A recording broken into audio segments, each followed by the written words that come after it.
से हुआ मेरे रीजन में भ्रष्टाचार मुक्त पंचायत बने और कोई भी इंदिरा आवास वृद्धा पेंशन में 1 रुपया ना ले कमीशन और ना मैं किसी को लेने दूंगा। भूमि संरक्षण विभाग से छोटे छोटे तालाब लगा करके बनवा करके गरीबों को मछली पालन का बढ़ावा देना और वहाँ शिक्षा का जो कमी है तो हम अपने स्तर से बच्चियों के लिए सिलाई मशीन और कंप्यूटर का व्यवस्था करेंगे। जो गरीब गुरबा के बाल बच्चा हैं वो मुफ्त में सिलाई कटाई और कंप्यूटर शिक्षा ले सकते हैं। आप देख रहे हैं शेरघाटी आजकल और मैं हूं इमरान अली। आज मैं आमस प्रखंड के आमस पंचायत में ही पहुंचा हूं और आज मैं बात करूंगा वहां के मुखिया मनोज यादव से। हमारे ख़ास कार्यक्रम सुनिए मुखिया जी का कहीन में। मनोज यादव जी, आपका शेरघाटी आजकल में स्वागत है। जी बहुत बहुत धन्यवाद मेरे तरफ से, कोटि कोटि नमन। आप आजकल पत्रकार बंधु, आपको मेरे तरफ से यह मुखिया पद आने पर और पहले भी नमन और वंदन अभिनंदन होता था। पहला सवाल, आपका जो पंचायत है काफ़ी हॉट पंचायत रहा है और कई दिग्गज चुनाव लड़ रहे थे, तो कैसे चुनाव जीत लिया आप इतने कठिन मुकाबले में? सर, चुनाव जीतने के लिए जो भी मेरा परिश्रम करना पड़ा, मैं जनता के पास गया, मैं उनको चरण में नतमस्तक हुए और जनता ने आशीर्वाद दिया। हमें पता नहीं चला कि हमें कुछ पैसा भी लगा है चुनाव जीतने में।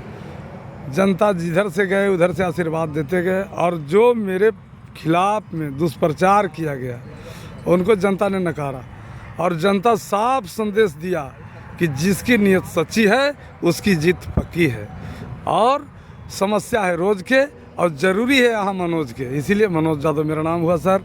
इसीलिए समय पर हमको जनता ने वोट दे करके और सारी बाधाओं को तोड़ते हुए आगे बढ़ाया। इसके लिए मैं जनता को चरणों में कोटि कोटि नमन करता हूँ।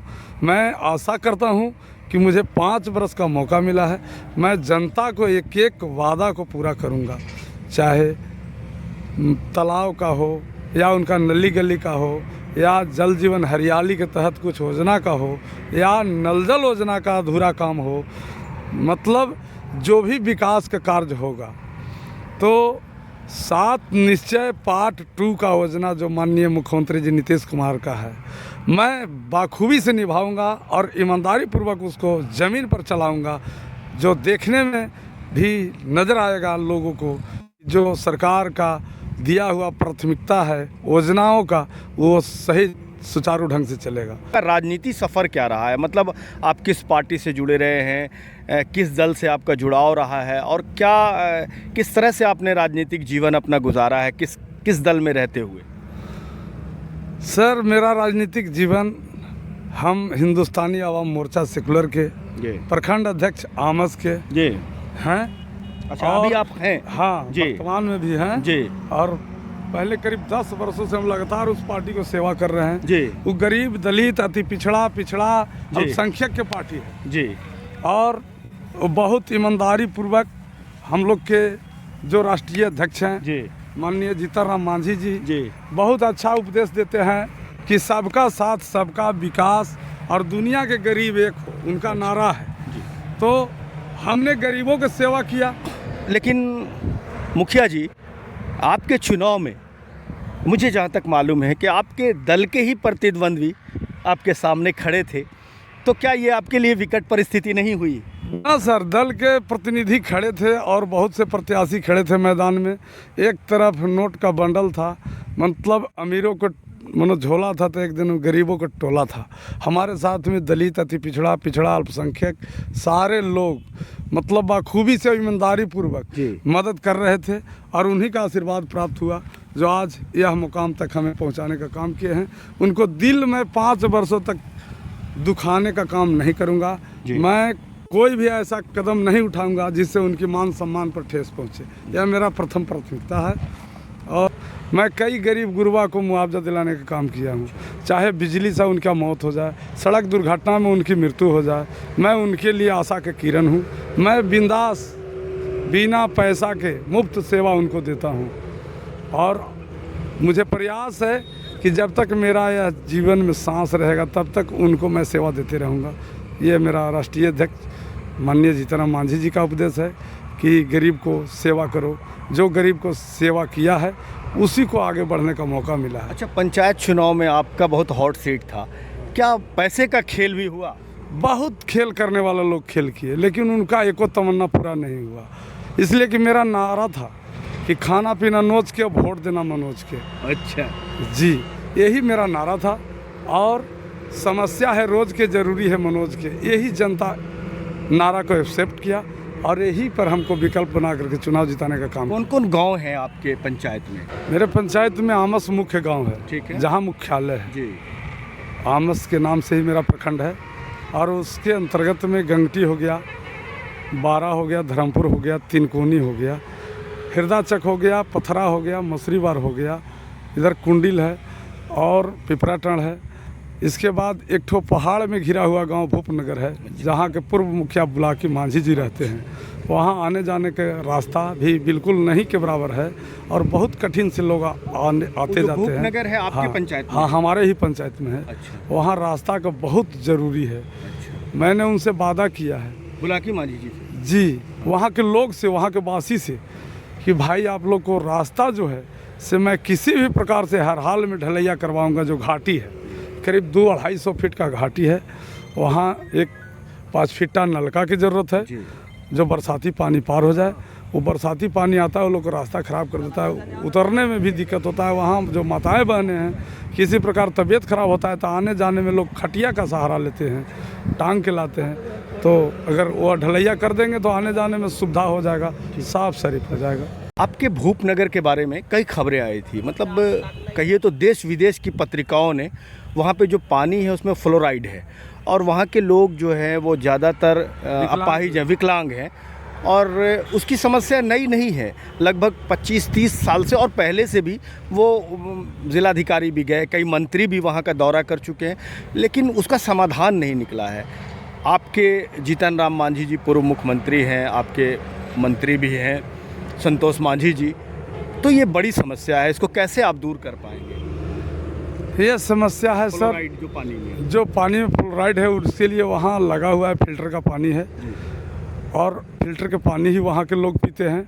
रह गई समस्या वहाँ जो फ्लोराइड के चलते जो लोग विकलांग हैं, मैं आशा करता हूँ कि जितना भी विकलांग व्यक्ति हुए हैं उनको पेंशन दिलाने का काम करूँगा।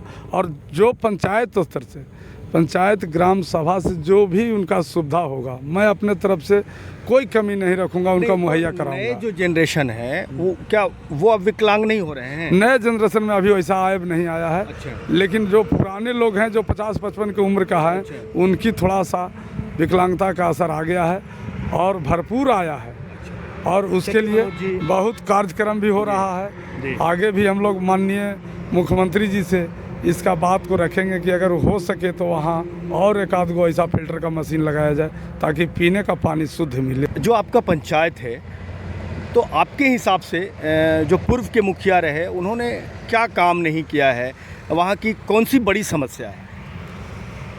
हमारे पूर्व मुखिया थे मिश्रा जी, वो पंचायत पर ध्यान ही बिल्कुल नहीं दिए।